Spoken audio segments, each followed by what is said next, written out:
Pour étudier au Québec dans un programme qui dure plus de 6 mois, vous devez obtenir un permis d'études. C'est un permis de résidence temporaire qui suppose en principe de retourner dans son pays à la fin des études. Si vous avez terminé vos études et que vous souhaitez rester au Canada pour travailler, je vous invite à consulter la vidéo « Le permis de travail post-diplôme ». En règle générale, la demande de permis d'études est soumise avant de venir au Canada.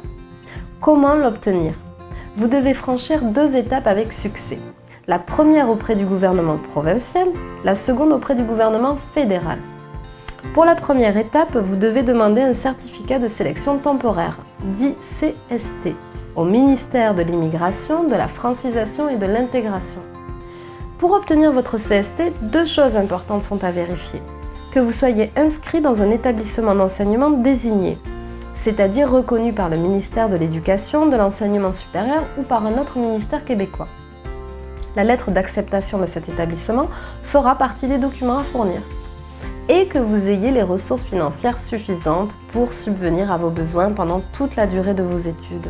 Il est recommandé d'avoir en sa possession une somme d'environ 12 000 $ par an par personne célibataire, en plus du paiement des frais de vos études et des assurances quand c'est nécessaire, ou de bénéficier de la garantie d'un tiers. Ce montant sera modifié en fonction de la taille de votre famille qui vous accompagnera pendant vos études. Certes, vous aurez la possibilité de travailler pendant vos études, mais cela ne pourra pas être pris en compte au moment du traitement de la demande puisque rien n'est encore fait. Sur ce sujet, je vous invite à regarder la vidéo « Travailler pendant ses études au Québec ». Le CST sera émis pour la durée de vos études, tel qu'indiqué sur la lettre d'acceptation de l'établissement d'enseignement dans lequel vous êtes inscrit, mais ne pourra pas excéder 49 mois. Une fois votre CST en main, c'est la seconde étape, vous devez demander votre permis d'études auprès du service d'immigration, réfugiés et citoyenneté Canada, qui va vérifier votre admissibilité. Une fois ces conditions satisfaites, dans un délai moyen de 2 à 4 semaines, vous allez recevoir une lettre d'introduction que vous devrez présenter à la frontière canadienne à un agent qui va vous remettre votre permis d'études. Si vous êtes déjà au Canada au moment où vous recevez cette lettre, je vous invite à regarder la vidéo « Faire le tour du poteau ». Quelques recommandations supplémentaires. Le permis d'études n'est pas un document de voyage au Canada. En plus de votre permis, selon le pays d'où vous venez, vous aurez besoin de l'un ou l'autre des documents suivants.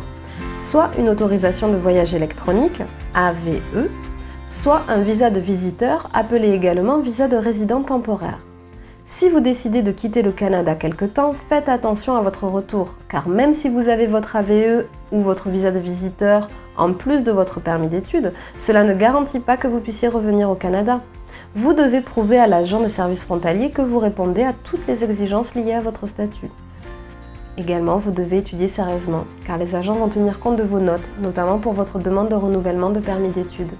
Je vous invite à consulter la vidéo sur ce sujet, le renouvellement du permis d'études. Résumons, le permis d'études au Québec en 3 points. 1. Le permis d'études est obligatoire pour les programmes d'une durée supérieure à 6 mois. 2. Vous devez obtenir votre CST auprès du gouvernement provincial, Immigration, Francisation et Intégration Québec. 3. Demandez votre permis d'études auprès du gouvernement fédéral, Immigration, Réfugiés et Citoyenneté Canada.